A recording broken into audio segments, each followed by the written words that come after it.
Olá! Nossa mini aula de hoje vai ser sobre movimentos de ataque e de defesa. Olhando a configuração do tabuleiro nesse momento, nós vemos que, sendo as pedras claras a jogarem, esse bispo pode atacar a rainha. Sendo a vez da rainha preta poder atacar, ela pode atacar o bispo, porém, em seguida será atacada pela torre. Imaginando que nós estamos numa situação das pedras escuras jogarem, esse bispo vai se movimentar para esta posição. Bem, nesta configuração, esse bispo pode vir a atacar esse bispo escuro, e ele imediatamente será atacado pela rainha. Por outro lado, se por hipótese, nessa configuração, nós estivéssemos com a vez das pedras escuras jogarem, esse bispo poderia atacar este bispo claro, a torre o atacaria e em seguida a rainha atacaria a torre. Nesta outra configuração, este peão pode ser atacado por esse bispo. Sendo a vez das pedras brancas claras jogarem, nós poderíamos movimentar este peão para esta posição, que é o que faremos, e dessa forma nós protegemos este peão, porque o bispo não irá atacar este peão da frente, pois imediatamente ele será atacado por este peão aqui de trás. Ou seja, ao atacar este peão, as pedras escuras estariam trocando o seu bispo, que é uma peça de maior valor, por um peão. O que usualmente não é feito porque você não troca uma peça de maior valor por uma peça de menor valor. Nesta posição, sendo a vez das pedras escuras jogarem, este peão está sob ataque desta torre. Entretanto, se o bispo se movimenta para esta posição, esta torre não irá atacar o bispo, porque se o fizer, qualquer um desses dois peões aqui poderão atacar a torre. E a torre é uma peça que tem um valor maior do que o bispo.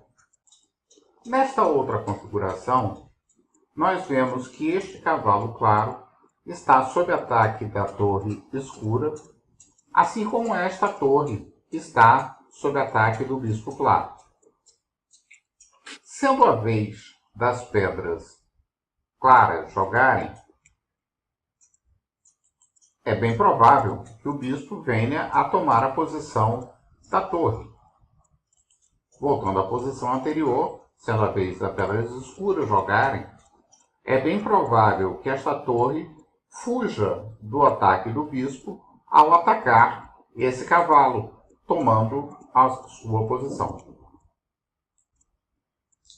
Tendo agora esta configuração, nós vemos que esta torre está sob ataque do cavalo, que viria nesta direção, assim como esse bispo está sob ataque da torre. Sendo a vez das pedras escuras jogarem, este cavalo provavelmente atacará esta posição, eliminando o ataque da torre ao bispo. Como aqui eu estou demonstrando. Sendo ao contrário, esta torre fugiria do ataque do cavalo ao atacar o bispo que se encontra na frente, ganhando então aquela posição. Chegamos agora nesta configuração. Esta torre encontra-se sob ataque deste peão escuro e este bispo encontra-se sob ataque da torre clara. Sendo a vez das pedras claras jogarem, a torre irá tomar a posição do bispo.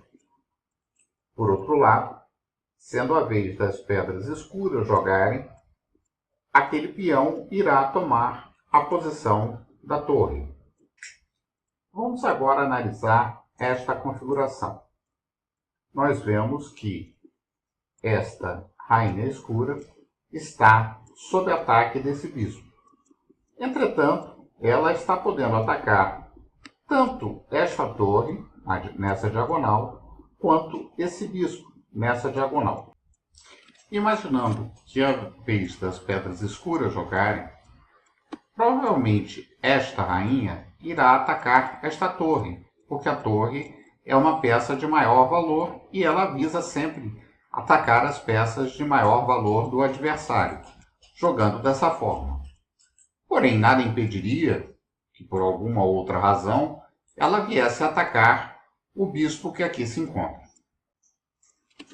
Sendo, entretanto, a vez das pedras claras jogarem, esse bispo poderia atacar esta rainha, dessa vez tomando a posição da rainha e tirando a torre do ataque, como aqui eu demonstro. Vamos analisar agora esta outra configuração. Nós temos essa rainha clara podendo atacar este cavalo escuro. Por outro lado, ela está sendo atacada por este outro cavalo escuro. Caso seja a vez das pedras escuras jogarem, o cavalo à frente poderia tomar a posição da rainha. Por outro lado, sendo a vez das pedras claras jogarem, a rainha poderia tomar este cavalo aqui embaixo. Analisemos essa situação. Esse bispo está podendo atacar este peão claro.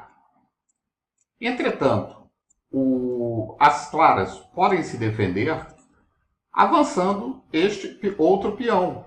Esse bispo não irá atacar este peão porque ele irá estar cedendo um bispo em troca de um peão, o que normalmente nenhum jogador faz.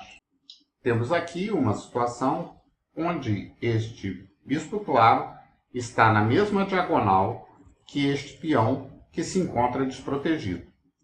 Entretanto, se o rei se movimentar para esta casa, ele está protegendo o peão. E o bispo não irá atacar o peão, porque ele estaria trocando o seu bispo por um peão, que é uma peça de menor valor. Nesta situação, nós temos a possibilidade deste bispo atacar este peão que aqui se encontra. Mais uma vez, movimentando este peão para frente, nós defendemos esse peão desse ataque, que não estaria protegido de alguma outra forma. Para finalizar nossa aula de hoje, nós vemos aqui uma situação onde nós temos um rei, outro rei e a torre.